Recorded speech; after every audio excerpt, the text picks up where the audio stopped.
pakai yang 4 bulan dulu, ya. Karena kalau kita pakai yang 6 bulan dulu, kaget. Sebanyak 600 relawan dari 22 satuan pelayanan pemenuhan gizi di Palembang mengikuti pelatihan dan sertifikasi penjamah makanan yang digelar bersama Dinas Kesehatan Sumatera Selatan. Kegiatan ini menjadi langkah penting karena pemerintah mewajibkan setiap SDM yang bekerja di dapur SPPG memiliki sertifikat layak hygiene sanitasi. Pelatihan tidak hanya menekankan proses memasak atau penyajian, tetapi juga pengawasan sejak penerimaan bahan baku, produksi, hingga pemorsian makanan. Sterilisasi alat makan dan perbaikan sanitasi menjadi poin utama agar layanan gizi tetap aman dan berkualitas.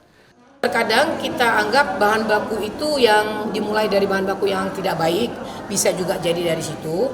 Atau kadang-kadang bahan bakunya baik, pemorsiannya baik, tapi pengawasan pada waktu makanan hasil produksi itu sudah selesai untuk siap ke pemorsian. Nah, disitulah celahnya kadang-kadang banyak kelengahan dari setiap